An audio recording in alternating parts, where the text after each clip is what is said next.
அடுத்து இந்த நாடி ஜோதிடம். ஓகே. இது என்னன்னா, நாங்க இத லைவா போயிட்டு எக்ஸ்பீரியன்ஸ் பண்ணியிருக்கோம். என்னதான் நடக்குது பார்க்கலாம் அப்படின்னு சொல்லிட்டு.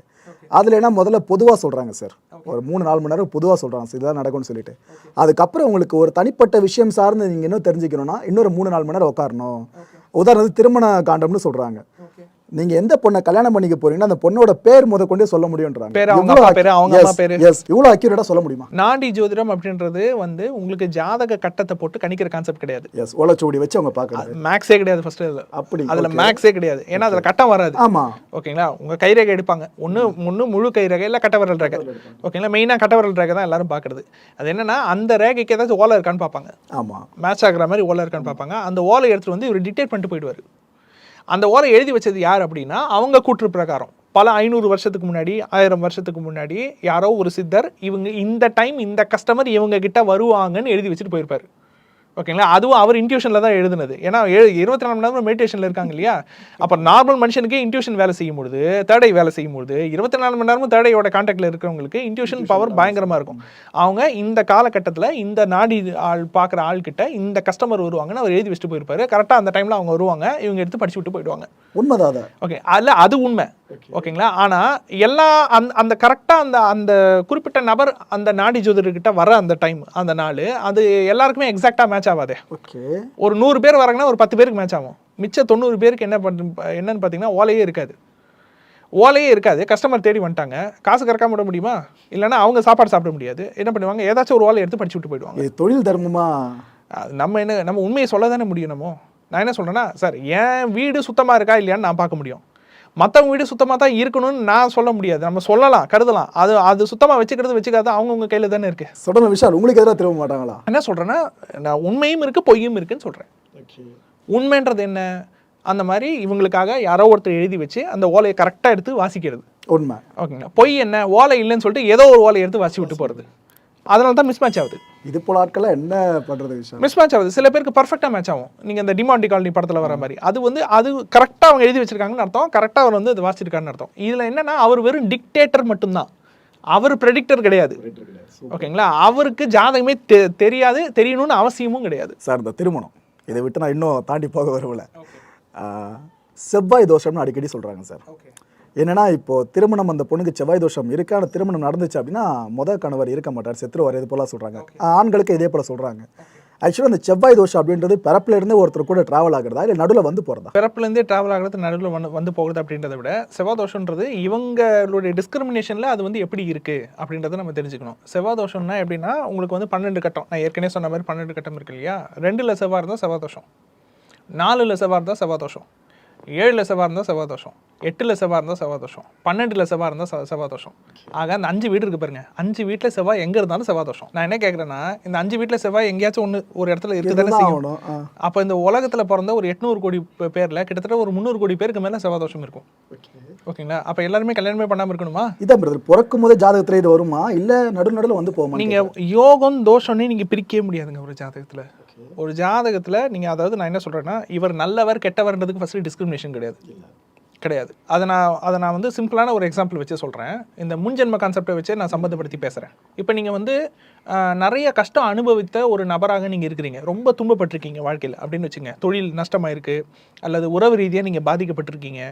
உங்களோட ஜாதகத்தை எடுத்துக்கிட்டு ஒரு ஜோதிடர்கிட்ட போகிறீங்க. அவர் கணிக்கவெல்லாம் இல்லை, நீங்களே சொல்லிடுறீங்க எனக்கு இந்த மாதிரி நிலைமை, நான் இவ்வளோ ஹேர்டில்ஸை நான் கடந்து வந்திருக்கேன்ட்டு. அப்படி சொல்லிவிட்டு அதுக்கு உடனே ஒரு எக்ஸ்ப்ளனேஷன் கொடுப்பாரு. உங்கள் ஜாதகத்தில் பிளானட்டரி பொசிஷன்ஸ் எல்லாம் இப்படி இருக்குது, அது இருக்கிறனால தான் உங்களுக்கு இந்த கஷ்டம் வந்திருக்குன்னு. உடனே அடுத்து உங்களுக்கு ஒரு கேள்வி வரும், நியாயமாக வரணும். அது என்னென்னா, ஏன் இந்த மாதிரிலாம் எனக்கு அமைஞ்சுது, ஏன் எனக்கு இப்படி ஒரு ஜாதகம் அமைஞ்சுது, நான் ஏன் இப்படிலாம் கஷ்டப்படுறேன்.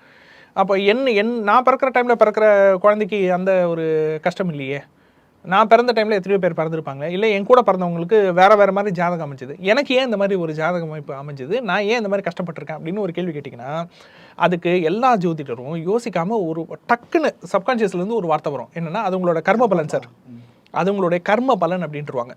சரி, அப்போ நம்ம அந்த வார்த்தைக்குள்ளே இன்டெப்த்தாக போகலாமா? கர்ம பலன்னா என்ன? அவங்க என்ன சொல்ல வர்றாங்க? முற்பிறவியில் செஞ்ச நன்மை தீமை, அதுதானே கர்ம பலன். நீங்கள் போன பிறவியில் இந்த பாவம்லாம் பண்ணிட்டீங்க, ஓகேங்களா, அதனால் நீங்கள் இந்த பிறவியில் நீங்கள் இப்படி நீங்கள் அனுபவிக்கிறீங்க அப்படின்னு சொல்கிறாங்க. இப்போது நம்ம கர்மா கான்செப்ட் பேசுகிறோம். ஓகேங்களா. ஆனால் நம்ம பேசுகிற பார்வை வேறு. இப்போ டிஎன்ஏ அஸ்ட்ராலஜினுடைய பார்வையில் நான் பேசலை, பொது ஜோதிடத்தினுடைய பார்வையில் நான் பேசுகிறேன். இப்போது நீங்கள் வந்து அவருடைய கர்ம பலனால தான் இப்படி அவர் அனுபவிக்கிறார், இப்படி ஒரு ஜாதகம் அவருக்கு விழுந்துருச்சு அப்படின்றது உண்மைன்னா, இப்போ நான் உங்ககிட்ட அதுக்கு ஒரு கேள்வி முன் வைக்கிறேன். என்னென்னா, போன பிறவியில் அவர் ஏதோ ஒரு வீட்டில் யாரோ ஒரு அப்பா அம்மாவுக்கு பையனாவோ பொண்ணாவோ பிறந்திருப்பார்ல, அப்போ அந்த டைம் அவருக்கு ஒரு ஜாதகம்னு ஒன்று உருவாகி இருக்கும்ல. நீங்கள் என்ன சொல்கிறீங்க, பிறப்பால் எல்லாமே தீர்மானிக்கப்பட்டது, தலையெழுத்துன்னு பிரம்மா எழுதிட்டார்னா அதை மாற்றவே முடியாது, ஒருத்தர் நல்லவராக இருக்கிறதும் ஒருத்தர் கெட்டவராக இருக்கிறதும், ஒருத்தர் ஹீரோவாக இருக்கிறதும் வில்லனாக இருக்கிறதும் ரேபிஸ்டாக இருக்கிறதும் கொள்ளையடிக்கிறவனாக இருக்கிறதும் சயின்டிஸ்டாக இருக்கிறது எல்லாமே அவனுடைய பிறப்பிலேயே பிறப்பு ஜாதகத்தை வைத்து தீர்மானிக்கப்பட்டு விட்டது அப்படின்றது, அப்படி ப்ரீ டிஃபைன்ட் அப்படின்றது உண்மைன்னா, அவர் போன ஜென்மத்தில் கெட்டவராக இருந்தார் அப்படின்னா அதுக்கும் அவர் காரணம் இல்லையே. அதுக்கும் போன ஜென்மத்தில் அவருக்குன்னு ஒரு ஜாதகம் உருவாகி இருக்கும்ல. அப்போது அவர் செஞ்ச நல்ல செயலுக்கும் கெட்ட செயலுக்கும் அவர் காரணமே இல்லையா, அவர் வெறும் கருவி தானே. அப்போது தண்டனை யார் கொடுக்கணும், கிரகத்துக்குள்ள கொடுக்கணும். அப்போ கிரகத்தை தூக்கில் போட்டுடலாமா? புரியுதா உங்களுக்கு நான் என்ன சொல்கிறேன்னா, நீங்கள் போன பிறவியில் செய்த பாவ புண்ணியத்துக்காக நீங்கள் இந்த பிறவியில் நீங்கள் அனுபவிக்கிறீங்கன்னா, போன பிறவியில் என்னுடைய புத்தி என் கண்ட்ரோல் இல்லையே, நான் ஜாதக பிரகாரம் ஜாதகத்தினுடைய கைப்பாவையாக தானே நான் இருக்கேன். ஓகேங்களா. அப்போ எனக்கு ஏன் பாவம் வரணும், எனக்கு ஏன் புண்ணியம் வரணும்? இந்த கேள்வி கேட்டிங்கன்னா லாக்கு. அந்த கேள்வி கேட்டிங்கன்னா எந்த ஜோதிடர்கிட்டே பதில் வராது. ஏன் பதில் வராதுன்னா, அவங்க தலையெழுத்துன்னு ஒரு கான்செப்டை நம்புகிறாங்க. தலையெழுத்துனா என்ன, பிறப்பு முதல் இறப்பு வரை உன் தலையில் இதெல்லாம் எழுதப்பட்டு இருக்கின்றது, உனக்கு இப்படித்தான் இருக்கும் வாழ்க்கைன்னு சொல்லிட்டு அவங்க அந்த ஆணித்தரமாக நம்புகிறாங்க. நம்பிட்டு கர்மா கான்செப்ட் பேசுகிறாங்க. கர்மா கான்செப்ட் அதுக்கு நேர்மாறு எதிரானது. ஓகேங்களா. முதல்ல தலையெழுத்துன்னு ஒன்று கிடையாது. ஜாதகம் அப்படின்றது என்ன அப்படின்னா, நீங்கள் ஒரு 2 சர்க்கிளை கற்பனை பண்ணி வச்சுக்கோங்க. 2 சர்க்கிளினுடைய இன்டர்செக்ஷன் பாயிண்ட்னு ஒன்று இருக்கும் பாருங்க. 2 சர்க்கிள் நம்ம போடுறோம், 2 வட்டம் போடுறோம், அந்த 2 வட்டமும் ஒரு இடத்துல சேரும் பாருங்க, நடுவில் ஒரு போர்ஷன் இருக்குது பார்த்தீங்களா, அதுதான் ஜாதகம். அப்போது அந்த 2 சர்க்கிள் என்ன அப்படின்னா, ஒன்று வந்து மதி, இன்னொன்று வந்து கதி. மதி அப்படின்றது என்னென்னா நம்மளுடைய டிசையர்ஸ்னால் என்ன, நமக்குன்னு விருப்பங்கள் இருக்கும், வெறுப்பு இருக்கும். நமக்கு பைக் பிடிக்கும், கார் பிடிக்கும், நமக்குன்னு ஒரு லைஃப் ஸ்டைல் பிடிக்கும், நமக்குன்னு வெறுப்புகள்லாம் இருக்கும். நம்ம பிறந்ததுலேருந்து நம்ம இறக்குற வரைக்கும் நம்ம வாழ்கிற சூழல் சார்ந்து நமக்குன்னு வெறுப்புகள் உண்டாகிட்டே இருக்கும், அது மாறிக்கிட்டே இருக்கும். இதெல்லாம் மதி, டிசையர்ஸ். ஓகேங்களா. கதின்றது என்ன, கதின்ற வார்த்தைக்கு என்னன்னா, எதை உங்களால் மாற்றவே முடியாதோ அதெல்லாம் கதி. ஓகேங்களா. சொல்லுவாங்களேன் உன் கதி அவ்வளோதான். அப்போ கதின்னா என்னென்னா, அதை உங்களால் மாற்றவே முடியாது. 27 நட்சத்திரத்தினுடைய ஆர்டர் உங்களால் மாற்ற முடியுமா? மாற்ற முடியாது. நீங்கள் ஒரு குறிப்பிட்ட லக்னத்தில் பிறந்துட்டிங்கன்னா அந்த லக்னத்தை உங்களால் மாற்ற முடியுமா? மாற்றவே முடியாது. பிறப்பு ஜாதகத்தில் ஒவ்வொரு கிரகமும் உங்களுக்கு ஒவ்வொரு செக்ஷனில் இருக்கும். அந்த பிறப்பு ஜாதகத்தை உங்களால் மாற்ற முடியுமா? மாற்றவே முடியாது. இதெல்லாம் கதி. ஓகேங்களா. ஆனால் இது 2 இன்டர்செக்ட் ஆகிற பாயிண்ட்னு ஒன்று இருக்குது பாருங்கள், அதுதான் விதி. அப்போது அது மாற்றத்துக்கு உட்பட்டது. ரெண்டாவது மாற்றலைனாலும் அது பாட்டுக்கு அதனுடைய வேலையை பண்ணிகிட்டு இருக்கும். அப்போது இது வந்து போத் மேனுவல் அண்ட் ஆட்டோமேட்டிக். அதனால தான் இதை கணிக்கிறதுல குழப்பம் இருந்துக்கிட்டே இருக்குது. ஓகேங்களா. மேனுவலாக நம்மளால் ஓவர் ரைட் பண்ணவும் முடியும், நம்ம விட்டாலும் ஆட்டோமேட்டிக்காக லைஃப் போயிட்டு இருக்கும். அப்போ மேனுவலாக ஓவர் ரைட் பண்ண முடியும்னா அப்போ மாற்றிட முடியுமே, அப்போ நம்ம வாழ்க்கை நம்ம கையில் எடுத்துக்க முடியும்ல. Okay, super. ஓகேங்களா. நம்ம வாழ்க்கையை நம்ம கையில் எப்படி எடுத்துக்கிறது அப்படின்றதுக்கான கைடன்ஸ் கொடுக்கறது தான் ஒரு ஜோதிடருடைய வேலை. ஓகே. ஆனால் இப்போ அதுதான் நடந்துட்டு இருக்கா? ஆமாம். இது ஆனால் அது நடைமுறையில் நடக்குதானா? நடக்கலை. ஏன் நடக்கலைன்னா, மக்கள் தன்னுடைய வாழ்க்கையை எப்படி கையில் எடுத்துக்கிறதுன்னு கேட்கறதுக்கு வரல, தனக்கு என்ன தலையில் எழுதப்பட்டிருக்குன்னு கேட்கறதுக்கு வராங்க. அதாவது நான் எங்கே போனால் கரெக்டாக என்னுடைய டெஸ்டினிக்கு நான் போய் சேர்றதுக்கு நான் என்ன பண்ணணும் அப்படின்னு அவங்க கேட்கறதுக்கு வரல. ஆனால் அதுக்கு பதிலாக நான் எங்கே போவேன்னு என் ஜாதகத்தில் போட்டிருக்கு சார்னு கேட்குறாங்க. 2 கேள்விக்கு வித்தியாசம் இருக்குல்ல. ஓகேங்களா. ரொம்ப சிம்பிளாக ஒரு கேள்வி கேட்குறேன். ஒரு ஜோதிடர்கிட்ட கேட்கறதுக்கு கரெக்டான கேள்வி என்னென்னா, இப்போ நீங்கள் வெளிநாடு போகணுன்னு ஆசைப்பட்றீங்க, அதுக்காக முயற்சி பண்ணுறீங்க, அதுக்கான எக்ஸாம்ஸ் எல்லாம் நீங்கள் எழுதுறீங்க. நீங்கள் வேலை தேடும் ஒரு நபர் படித்து முடிச்சிட்டிங்க, ஃபாரினில் மேல் படிப்புக்கு அப்ளை பண்ணியிருக்கீங்க, இல்லை ஃபாரினில் ஜாபுக்கு நீங்கள் ஏதோ ட்ரை பண்ணிட்டு இருக்கீங்க, அதுக்குன்னு எக்ஸாம்ஸ் இருக்கும் இல்லையா, அந்த எக்ஸாம்ஸ் எல்லாம் நீங்கள் ப்ரிப்பேர் பண்ணிட்டு இருக்கீங்க. இப்போ ஒரு ஜோதிடரை நீங்கள் பார்க்க போகிறீங்க. ஜோதிடர்கிட்ட கேட்க வேண்டிய கரெக்டான நியாயமான கேள்வி எது தெரியுங்களா? ஃபாரின் போகலாமா வேண்டாமா, போனால் எனக்கு அது சாதகமாக இருக்குமா, இல்லை போனால் எனக்கு அது டிஸ்அட்வான்டேஜாக இருக்குமா? இதுதான் நியாயமான கேள்வி. அப்படி கேட்டால் ஜாதகத்தை பார்த்து அவருக்கு அது சாதகமாக பாதகமான ஜோதிடரால் சொல்ல முடியும், கைட் பண்ண முடியும். அது பேர் கைடன்ஸ். ஓகேங்களா. அவருக்கு அந்த ஆப்ஷன் இருக்குன்னா அது அவருக்கு பாசிட்டிவாக இருக்கா, இல்லைனா அவருக்கு வேறு என்ன ஆப்ஷன் இருக்குது அப்படின்னு ஒரு ஜோதிடரால் கரெக்டாக கைட் பண்ண முடியும். ஆனால் அதை விட்டுட்டு நான் போயிடுவேனா சார், நான் போயிடுவேனான்னு என் தலையெழுத்தில் போட்டிருக்கா சார் அப்படின்னா அங்கேயே நீங்கள் தோற்றுட்டீங்களே. அப்போ உங்களோட முயற்சியை நீங்கள் நம்பலை. நீங்கள் என்ன பண்ணுறீங்க, நீங்கள் தலையெழுத்தை நம்புறீங்க. அப்போது நீங்கள் தலையெழுத்தை நம்புறீங்க, நீங்கள் அதை தான் விரும்புகிறீங்க அப்படின்னா ஒரு ஜோதிடர் பாவம் என்ன பண்ணுவார்? சார் எல்லாரும் அதே கேள்வி தான் கேட்குறாங்கன்னா ஒரு ஜோதிடர் என்ன பண்ணுவாங்க, யாருமே கஸ்டமர் வர மாட்டாங்க, நீங்கள் பொய்யை தான் விரும்புறீங்க. ஒரு கடைக்கு நீங்கள் போகிறீங்க சார், அந்த கடையில் அப்படி ஒரு பொருளே கிடையாது, ஆனால் வர கஸ்டமர்லாம் அந்த பொருளையே கேட்டுட்டு இருக்காங்க. நீங்கள் அந்த பொருள் இல்லைன்னு சொல்லிகிட்டே இருக்கிறீங்க, ஓகேங்களா. ஆனால் ஒரு ஸ்டேஜுக்கு மேலே உங்களால் சமாளிக்க முடியல, வருமானம் வர மாட்டேங்குது. அப்போ நீங்கள் என்ன பண்ணுவீங்க, எப்பா எல்லாரும் இதே பொருளை தான் கேட்டுட்டு இருக்காங்க, சரி ஏதோ ஒரு பொருள் எடு, இதான்ப்பா அந்த பொருள் அப்படின்னு சொல்லிட்டு நீங்கள் கொடுக்க ஆரம்பிச்சிருவீங்க. அப்போ நீங்கள் சொல்லுங்கள், அப்போ ஜோதிடர் ஃப்ராடாக இருக்காங்களா, இல்லை மக்கள் ஜோதிடர்கிட்ட பொய்யான எதிர்பார்ப்போடு போய் இருக்கிற ஜோதிடரையும் ஃப்ராடாக மாற்றுறாங்களா? ரெண்டுமே ஒருத்தர் உள்ள ரெண்டுமே நடக்குது. ஓகே, சூப்பர் விஷயம். அடுத்து இன்னொரு மிக முக்கியமான கேள்வி, இந்த ஜாதகம் ஜோதிடம் எல்லாம் மையப்படுத்தின ஒரு கேள்வி தான், இந்த கிரக பலன்கள். ஓகே, இதில் என்ன இருக்க ஒரு பல ஆண்டுகால குழப்பம் பார்த்தீங்கன்னா 9 கிரகங்களை பேஸாக வச்சு நம்ம எல்லாத்தையும் கணிக்கிறோம். இதில் ஷேடோ பிளானட்ஸ்னு சொல்லிட்டு ராகு கேது நம்ம வகைப்படுத்துகிறோம், நிழல் கிரகங்கள் அப்படின்னு சொல்லிட்டு. இதில் சந்திரன் இருக்குல்ல, அதை நம்ம 9 கிரகங்களோடு சேர்க்க மாட்டோம். ஆனால் சந்திரனை நீங்கள் ஜாதகத்தில் எங்கேயுமே தவிர்க்க முடியாது, மிக முக்கியமானதாக ஒரு ரோலை ப்ளே பண்ணிட்டு இருக்கு. இது எப்படி உள்ளே வந்துச்சு ஆக்சுவலாக சந்திரன் இந்த விஷயத்தில்? இல்லைங்க, நான் என்ன கேட்குறேன்னா, முதல்ல ராகுக்கு எதுன்னு ஒரு கிரகமே கிடையாது. ஆமாம், ஷேடோ பிளானட். ஓகேங்களா, ஷேடோ பிளானட்னு அவங்க சொல்லிட்டு இருக்காங்க, அது ஷேடோ பிளானட் கூட கிடையாது, அது வெறும் வெட்டு புள்ளிகள் மட்டும்தான். அவ்வளோதான், வெறும் வெட்டு புள்ளிகள் மட்டும்தான். பௌர்ணமி வந்து கேது, அமாவாசை ராகு, அவ்வளோவே தான். ஓகேங்களா, ஆனால் இதுவும் சந்திரனோட மையப்படுத்தினது தான். சந்திரனை மையப்படுத்தினது தான். ரொம்ப சிம்பிளாக சொல்கிறேன், அமாவாசை அன்னைக்கு வந்து கரு நிழல், சந்திரனுடைய கருப்பு நிழல் பூமி மேலே விழுது, அதுதான் கரும்பாம்பு ராகு.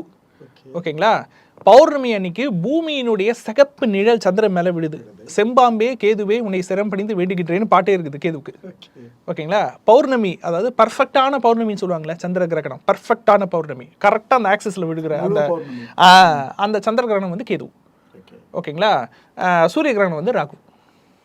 அவ்வளோதான். அப்போ வந்து என்ன பண்ணுவாங்க, சந்திரன் சூரியனை மறைக்குது. நம்ம கோவிலில் வந்து எப்படி வரைஞ்சி வச்சுருப்பாங்க, ராகுன்ற பாம்பு சூரியனை முழுங்குற மாதிரி வரைஞ்சி வச்சுருப்பாங்க. அது ராகு முழுங்கலை, சூரியன் முழுங்கப்படலை, சூரியனை சந்திரன் மறைக்குது, சூரியனுடைய ஒளியை நம்ம மேலே படாமல் சந்திரன் மறைக்குது. ஓகேங்களா, அந்த கான்செப்டை அவங்க அந்த காலத்துக்கு அவங்களுக்கு புரிஞ்ச மாதிரி அவங்க வரைஞ்சி வச்சுட்டு போயிட்டாங்க. ஆமாம், புரிஞ்சுக்கிறவங்க அதை தப்பாக புரிஞ்சுக்கிறாங்க, அவ்வளோதான் கான்செப்டே. இப்போது சரி, இப்போ இந்த ராகுக்கு எது கான்செப்ட் இருக்கு இல்லையா, இப்போ நீங்கள் வந்து உலகத்தில் வெவ்வேறு நாடுகளில் ஒரு இடத்துல வந்து சூரிய கிரகணம் நடக்குது. இப்போ சூரிய கிரகணமோ சந்திர கிரகணமோ நடக்கும்பொழுது எல்லாமே நம்ம இந்தியாவில் இருந்துட்டு பார்க்க முடியாது, நம்ம இடத்துல இருந்து பார்க்க முடியாது. ஆனால் வேறு நாட்டில் வந்து அதை நம்ம விசிபிளாக பார்க்க முடியும். ஓகேங்களா, டெலஸ்கோப் வழியாகவும் அதை நீங்கள் பார்க்க முடியும். நீங்கள் ஒரு ரா டேட்டா மாதிரி எடுத்துக்கோங்க, ஒவ்வொரு நாட்டிலையும் ஒரு இடத்துல நம்ம கண்ணுக்கு விசிபிளாக சூரிய கிரகணமோ சந்திர கிரகணமோ தெரியும் இல்லையா, கரெக்டாக கண்ணுக்கு விசிபிளாக எந்த ஊரில் தெரியுதோ, எந்த கான்டினென்ட்டில் தெரியுதோ, எந்த டிஸ்ட்ரிக்டில் எந்த ஸ்டேட்டில் தெரியுதோ, அந்த இடத்துல அந்த சூரிய கிரகணம் வருது பாருங்கள், அந்த டைமில் நீங்கள் ஒரு கோச்சார சார்ட் ஒன்று ஜென்ரேட் பண்ணுங்கள், குழந்தை பிறந்தா மாதிரி, அந்த இடத்துல குழந்தை பிறந்தா மாதிரி ஒரு சார்ட் ஒன்று ஜென்ரேட் பண்ணி பார்த்தீங்கன்னா, எந்த சாட்லையுமே ஒரு சாட்டில் கூட மிஸ் ஆகாமல் அந்த சூரியன் சந்திரன் கூட ராகு கேது இருக்கும். ராகு கேது கிரகமே இல்லைல்ல, ஓகேங்களா. ஆனால் அவங்க எப்படி கால்குலேட் பண்ணி வச்சுருக்காங்கன்னா, Rahu Ketu solar eclipse, lunar eclipse. ஓகேங்களா, கரெக்டாக சந்திர கிரகணம் எந்த நாட்டில் நடக்குதுன்னு பாருங்கள், சூரிய கிரகணம் எந்த நாட்டில் நடக்குதுன்னு பாருங்கள், இந்தியாவோ எந்த கண்ட்ரியாக இருந்தாலும் சரி, அந்த கண்ட்ரியினுடைய லாட்டிடியூட் லாங்கிடியூட் இருக்கும்ல, அந்த டைம் நடக்கும் இல்லையா, அந்த டைமை டேட்டா எடுத்து வச்சுக்கோங்க, அந்த டேட்டு அந்த டைமுக்கு நீங்கள் ஒரு சார்ட்டை ஜென்ரேட் பண்ணுங்கள் ரஃபாக. அந்த சார்ட்டில் பார்த்தீங்கன்னா சூரியனோட ராகு கேது இல்லை சந்திரனோட ராகு கேது ஒன்று. பௌர்ணமி டைமு சூரியனும் சந்திரனும் 7 இருக்கும், அமாவாசை டைமு சூரியனும் சந்திரனும் சேர்ந்துருக்கும், அது டிஃபால்ட்டாக எல்லாருக்கும் தெரியும். ஆனால் அந்த நீங்கள் வந்து எல்லா அமாவாசையிலையும் எல்லா பௌர்ணமிலையும் கிரகணம் வர்றது கிடையாது. ஓகேங்களா, அப்படி பார்த்தா எல்லா அமாவாசையிலையும் சந்திரன் சூரியனை மறைக்குது, எல்லா பௌர்ணமிலையுமே வந்து சந்திரனுக்கும் சூரியனுக்கு இடையில பூமி வந்துடுது. ஆனால் கரெக்டான ஆக்சிஸில் வந்தால் தான் அந்த கிரகணம் ஃபார்ம் ஆகும், இல்லைனா கிரகணம் வந்து ஃபார்ம் ஆகாது. ஏன்னா சந்திரனுடைய சர்க்கிளும் பர்ஃபெக்ட் ஓவல் கிடையாது. ஓகேங்களா, அது வந்து வெர்டிகல் சர்க்கிள் அப்படின்றதுனால அந்த வெட்டு கரெக்டாக உங்களுக்கு வந்து ஜாயின் ஆகும்போது தான் அந்த நிகழ்வு நடக்கும். அப்போது அந்த நிகழ்வு நடக்கிற டைம் நீங்கள் கோச்சார சார்ட்டை ஜென்ரேட் பண்ணிங்கன்னா கரெக்டாக சூரியனோடவும் சந்திரனோடவும் ராகு கேது இருக்கும், 0 டிகிரியில் இருக்கும், ஒரே வெயிட்டில் இருக்கும். அப்படி பக்கத்து வீட்டில் இருந்தாலும் பார்த்தீங்கன்னா அதனுடைய டிஸ்டன்ஸ் பார்த்தீங்கன்னா 0 டிகிரி, 1 டிகிரி 0 டிகிரிக்குள்ளே இருக்கும். எப்படி இதை பர்ஃபெக்டாக பல ஆயிரம் வருஷத்துக்கு முன்னாடி எழுதி வச்சாங்க, எந்த டிவைஸில் பார்த்தாங்க அவங்க? ஆனால் இது நீங்கள் கேட்டால் சூடோ சயின்ஸ்ன்றாங்க, அதை கேட்டால் சூடோ சயின்ஸ்ன்றாங்க. சரி, நீங்கள் சூடோ சயின்ஸ்னு சொல்கிறீங்கல்ல, நீங்கள் வந்து என்ன சொல்கிறீங்க அப்படின்னா கடவுளினுடைய துணையே இல்லாமல் நாங்கள் உயிரை உருவாக்கிட்டோம்னு சொல்கிறீங்க. அதுக்கு ஒரு எக்ஸ்பெரிமெண்ட் நிகழ்த்தப்பட்டது, அது பேர் என்ன சொல்லப்படுதுன்னா மில்லர் ஒரே எக்ஸ்பெரிமெண்ட் அப்படின்னு சொல்லிட்டு ஒரு ரிசர்ச் ஒன்று நடக்கப்பட்டது. என்ன பண்ணியிருக்காங்கன்னா, பூமி உருவாகிற அந்த ஆரம்ப காலகட்டம், அந்த இடி மின்னல் மழை அந்த மாதிரிலாம் இருக்கும் இல்லையா, அதை மாதிரி லேபில் வந்து சிமுலேட் பண்ணியிருக்காங்க. சிமுலேட் பண்ணி உயிர் உருவாகுதா இல்லை உருவாக்க முடியுதான்னு ஒரு ஆராய்ச்சி நடத்தியிருக்காங்க. அந்த ஆராய்ச்சியினுடைய ரிசல்ட்டில் அவங்களுக்கு என்ன கிடச்சிருக்குன்னா 11 அமினோ ஆசிட் கிடச்சிருக்கு உயிரெலாம் கிடைக்கல, வெறும் 11 அமினோ ஆசிட் கிடச்சிருக்கு. ஓகேங்களா? நம்ம செல்லுக்குள்ளே இருக்கக்கூடிய ப்ரோட்டீன்ஸை உருவாக்குறதுக்கே 10 பவர் 9 அமினோ ஆசிட் காம்பினேஷன் தேவை. 10 பவர் 9 அப்படின்னா என்ன? கிட்டத்தட்ட 1 கோடி கூட கிடையாது, 100 கோடி அமினோ ஆசிட்னுடைய காம்பினேஷன் தேவை நம்ம செல்லை உருவாக்குறதுக்கு, செல்லுக்குள்ளே இருக்கக்கூடிய ப்ரோட்டீனை உருவாக்குறதுக்கு ஒரு செல்லு. ஓகேங்களா? வெறும் 11 அமினோ ஆசிட்ஸை வந்து உருவாக்கிட்டு செல்லையே உருவாக்கலை. இப்போ வந்து யூடியூபர்ஸ் எல்லாம், அந்த சயின்ஸ் பக்கம் பேசுகிற யூடியூபர்ஸ் எல்லாம் மேடையில் என்ன பேசிகிட்டு இருக்காங்கன்னா, நாங்கள் உயிரை உருவாக்கி விட்டோம், கடவுளுடைய துணையே இல்லாமல் நாங்கள் வந்து ஒரு செல்லை உருவாக்கிட்டோம்னு பேசிகிட்டு இருக்காங்க. இது வரைக்கும் எந்த சயின்ஸினுடைய அட்வான்ஸ்மெண்ட்டும் ஒரு சிங்கிள் செல்லை கூட உருவாக்குனதில்லை. சரி, செல்லுக்கு உயிர் இருக்குது, அதனால் அது உயிரணு. உயிர் இல்லாத அணுவுக்கு பேர் ஆட்டம் இல்லையா? இது வரைக்கும் எந்த ஒரு அறிவியலோ தொழில்நுட்பமோ ஒரு பருப்பொருள், ஒரு ரா மெட்டீரியலோ அல்லது ஒரு வேறு ஏதாச்சும் ஒரு எக்ஸிஸ்டிங் மெட்டீரியலினுடைய உதவி இல்லாமல் ஒரு ஆட்டம் உருவாக்குனது கிடையாது. ஒரு ஆட்டம் கூட உருவாக்குனது கிடையாது. அப்போது படைப்பு அப்படின்றது சயின்ஸ் கையில் இல்லை. படைப்புன்றது ஆட்டோமேட்டிக்காக நடக்குது. இன்றைக்கி ஊர் ஃபுல்லாக ஃபெர்டிலிட்டி சென்டர் இருக்குது, கரெக்டுங்களா? அதில் வந்து 2 ப்ராசஸ் செய்யப்படுது. IVU பண்ணுறாங்க, IVF பண்ணுறாங்க. அதில் வந்து என்ன பண்ணுறாங்க? ஆக்சுவலாக ஒரு ஆண்கிட்டேருந்து விந்தணு பெற்று, பெண்கிட்டேருந்து கருமுட்டையை பெற்று அதை வந்து ஒரு சோதனை குழாய்க்குள்ளே செலுத்தி உயிர் உருவாகுதான்னு இவங்க சோதனை பண்ணுறாங்க. அவங்க உருவாக்கலை, அது தானாக உருவாகுது. ஓகேங்களா? தானாக மல்டிப்ளை ஆகுது. மல்டிப்ளை ஆன சைக்கோட்டை மறுபடியும் கருவுக்குள்ளே திணிக்கிறாங்க. அவ்வளோதான் பண்ணுறாங்க. அதுவும் 100% சக்ஸஸ் ஆகல. ஆனால் அந்த கருவை, அந்த ஒரு விந்து அணுவை உருவாக்குறது அவங்க உருவாக்கலை. ஒரு சைக்கோட்டை கூட அவங்க உருவாக்கலை, ஒரு செல்லை கூட இது வரைக்கும் உருவாக்கலை. குளோனிங்னு இவங்க சொல்கிறாங்களே, குளோனிங்ன்றது என்னது? இதுதான் இருக்கிறத பிரதி எடுக்கிறது, வெறும் பிரதி எடுக்கிறது மட்டும்தான். அப்போ அதுக்கு கூட உங்களுக்கு எக்ஸிஸ்டிங்காக ஏதாச்சும் ஒன்று தேவைப்படுது இல்லை? கண்டிப்பாக இது தெளிவாக புரியுது. இந்த விஷயம் நிறைய பேர் இன்னும் தெளிவாக புரிஞ்சிருக்கோம். நம்புறேன். நிகழ்ச்சியில் கலந்துக்கிட்டு எல்லா கேள்விகளும் பாஸ் உங்களுக்கு மிக்க நன்றி. நன்றி.